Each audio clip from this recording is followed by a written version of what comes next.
دعوت کر رہا ہوں. سامعین محترم، تھوڑی سی توجہ طلب ہے. اگر ہم اپنے اولاد کی تربیت پر تھوڑی سی توجہ دینا شروع کر دیں، ان کے لیے ٹائم مختص کرنا شروع کر دیں، تو اگر ہو سکتا ہے کہ ہماری اس کوشش کی وجہ سے، ہماری اس کاوش کی وجہ سے ہمارا معاشرہ تھوڑا سا یا اس سے بھی زیادہ انشاءاللہ بہتر بن جائے. سامعین محترم، وقت بہت آ چکا ہے. آج ہمارے یہاں جمع ہونے کا مقصد ولادت حضرت بی بی فاطمہ حضرت زینب کبریٰ سلام اللہ علیہا منانا ہے. آپ کی ولادت میں، آپ کی ولادت کے تاریخ اور سن ہجری میں بہت زیادہ اختلاف ہے. علماء خاصہ آپ کی ولادت کو 6 ہجری 5 جماعت الاول مانتے ہیں، جبکہ اہل سنت والجماعت والے آپ کی ولادت 5 ہجری 5 جماعت الاول کو مانتے ہیں. جبکہ ہمارے ہاں مسلک صوفیہ امام البخشیہ کے ہاں ہم 6 ہجری اور 1 شعبان کو ہم یہاں پر عید مناتے ہیں. تو سامعین محترم، حضرت بی بی زینب کبریٰ سلام اللہ علیہا کے آپ ام کلثوم اور ام حسن کی کنیت سے بہت مشہور تھی. آپ کی ولادت کے واقعات میں آتا ہے کہ جب بھی رسول خدا صلی اللہ تعالی علیہ وآلہ وسلم کو آپ کی ولادت کی خبر ہوئی، ان کو پتہ چلا کہ ان کی بیٹی دختر رسول صلی اللہ علیہ وسلم کے گھر میں ایک نور پیدا ہو گیا ہے، ایک نور چمک رہا ہے. جب آپ کو پتہ چلا تو آپ دوڑتے ہوئے اپنے دختر فاطمہ الزہرا سلام اللہ علیہا کے گھر تشریف لے گئے اور حضرت بی فاطمہ الزہرا سے حضرت بی بی زینب سلام اللہ علیہا کو اپنی گود میں لیا اور ان کے رخسار کو اپنے رخسار کے ساتھ لگایا اور اس قدر گریا وہ بھوکا کیا، اس قدر آپ روئے کہ آپ کے رخسار مبارک، آپ کے ریش مبارک آپ کے آنسوؤں سے تر ہو گئے. حضرت فاطمہ الزہرا سلام اللہ علیہا ارشاد فرماتی ہیں، بابا اللہ تبارک و تعالیٰ آپ کو کبھی بھی نہ رلائے. آپ کی اس رونے کے پیچھے کیا مقصد ہے، کیا وجہ ہے؟ حضرت رسول خدا صلی اللہ علیہ وسلم ارشاد فرماتے ہیں کہ بیٹی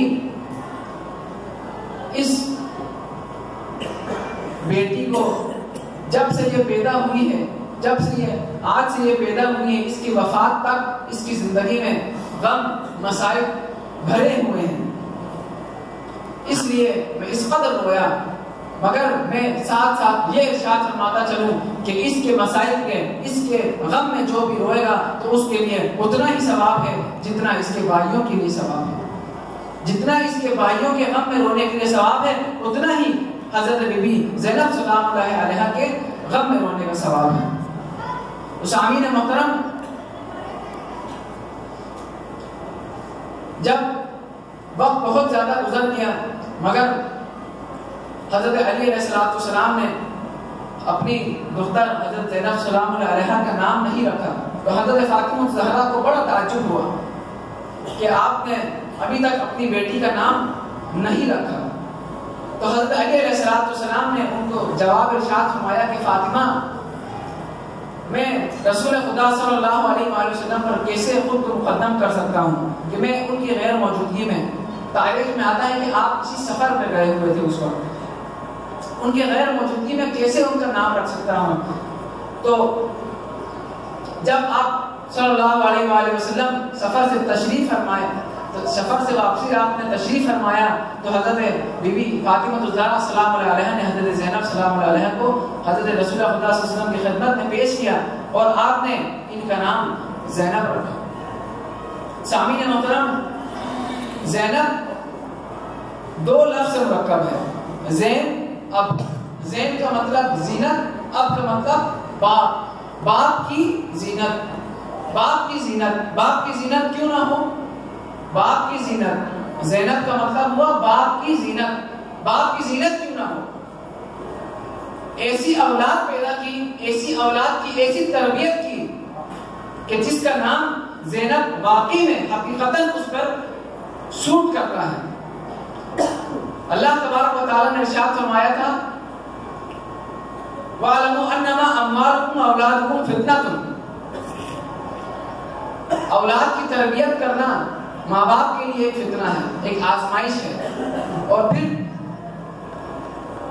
حضرت بی بی زینب سلام اللہ علیہ کی تربیت حضرت علی علیہ السلام نے، حضرت بی فاطمہ الزہرا سلام اللہ علیہ نے اس قدر اس بہترین انداز میں کی کہ آپ کی پوری شخصیت کو اگر آپ ان کی پوری زندگی کا مطالعہ کریں تو آپ کو ان کے زندگی میں ان کے مطالعہ کے دوران آپ کو ایک کردار سازی کا پہلو نظر آئے گا کہ واقعی میں یہ کس قدر باہمت اور بافضیلت خاتون تھی. آج اگر ہم ان کی سیرت کا مطالعہ کریں تو ہمیں کیا معلوم ہوتا ہے؟ اس قدر بہادر، اس قدر شجاعت مند خاتون، اس قدر تربیت اولاد اپنے ماں باپ کی کہ جب اپنے بھائی کے ساتھ وفاداری کے میدان میں کربلا میں پہنچی تب بھی آپ نے وفاداری کا مظاہرہ فرمایا. جب آپ کو شام سے کوفہ سے شام یزید ملعون کے حکم سے آپ کو بے پردہ گھمایا کیا، سارے بازار آپ کو چکر لگوائے گئے، تب بھی آپ نے اپنی تربیت کا مظاہرہ کیا. تب بھی آپ نے اس ملعون یزید کے دربار کے اینٹ کو اینٹ سے بچا دیا. یہ کیوں؟ اس کے پیچھے رسول خدا صلی اللہ علیہ وسلم، حضرت علی علیہ السلام، حضرت بی بی فاطمہ الزہرا سلام علیہا جیسے کہ ان ہستیوں جیسی کی تربیت موجود تھی. سامعین محترم، ان ہستیوں کے زیر سائے میں آپ نے تربیت حاصل کی تھی. اگر ہم ان کی تربیت، ان کی اپنی اولاد کو سکھائی گئی، ان کی زندگی میں جو ان کو آپ نے اسباب پڑھائے، اگر ان سے ہی سبق حاصل کریں تو ہماری زندگی کے لیے ہمارے لیے کافی ہے. تو سامعین محترم، وقت بھی بہت آ چکا ہے.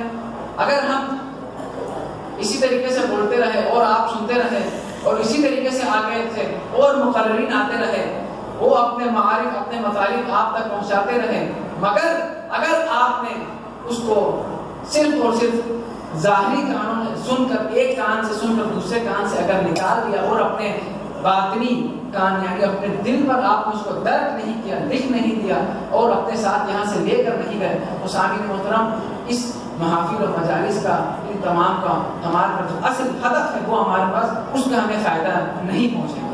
تو اسی وقت میں دعا کرتا ہوں اللہ تبارک و تعالیٰ پروردگار عالم تیری عزت و جلالت کے واسطے یا اللہ، پیغمبر علیہ السلام کی تبلیغ رسالت کے واسطے یا اللہ، جعل معصومین بار امام بالخصوص پنجتن پاک علیہ السلام کی عظمت طہارت کے واسطے یا اللہ، حضرت علی علیہ السلام کی شجاعت کرامات بہادری کے واسطے یا اللہ، حضرت بی بی فاطمہ الزہرا سلام اللہ علیہ کی چادر تطہیر کا واسطہ یا اللہ، حضرت امام حسن مصطفیٰ علیہ السلام کی امامت ولایت کا واسطہ یا اللہ، حضرت امام حسین علیہ السلام کی کربلا معلی پر دی گئی عظیم قربانی کا واسطہ یا اللہ. پروردگار عالم اس محفل میں موجود تمام مومنین کی دلی مرادیں پوری فرمایا اللہ. ان نزلات دینے والے لوگوں کے دلوں میں جو بھی نیک تمنا جائز دعا حاجات ہیں اللہ، ان کو اپنے درگاہ اقدس میں قبولیت کا درجہ عطا فرمایا اللہ.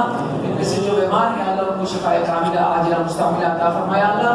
بحق محمد و آل محمد ان کو صحت کاملہ عاجلہ عطا فرمایا اللہ. ان میں سے جو سفر میں اعلیٰ بغیر عافیت منزل مقصود تک پہنچنے خدا توفیق عطا فرمایا اللہ. پروردگار عالم ہمیں صحیح معنوں میں ان محافل و مجالس سے فائدہ اٹھانے کی توفیق عطا فرمایا اللہ. یہاں پر پیش کی گئے مطالب و مجالس کو پروردگار عالم اپنے دلوں سے ہمیں یہاں پر سن کر اس کو ساتھ لے کر جانے کی اور اس پر عمل کرنے کی توفیق عطا فرمایا اللہ. پروردگار عالم جو لوگ علمی میدان میں ہیں اللہ ان تمام کو لازوال علم سے مالا مال عطا فرمایا اللہ. جو لوگ بیمار ہیں اللہ بالخصوص ہمارے اساتذہ کرام، ہمارے استاد محترمین، پروردگار عالم اور ہمارے تمام طلاب اعظام تمام کو صحت کاملہ عاجلہ مستعملہ عطا فرمایا اللہ. بالایمان، بالصحت عمر طول بابرکت عطا فرمایا اللہ اپنے رحمت کی نظر ہر وقت ہر جگہ ہم گناہگار خطا کاروں پر شامل حال ہونے خدا توفیق عطا فرمایا اللہ امام حجت علیہ السلام کے ظہور میں تعجیل عطا فرمایا اللہ ہم گناہگار خطا کاروں ان کے آوان و انصار میں شامل ہونے خدا توفیق عطا فرمایا اللہ ربنا تقبل منا انك انت السميع الدعاء وتب علينا انك انت التواب الرحيم برحمتك يا ارحم الراحمين سبحان ربك رب العزة عما يصفون وسلام على المرسلين والحمد لله رب العالمين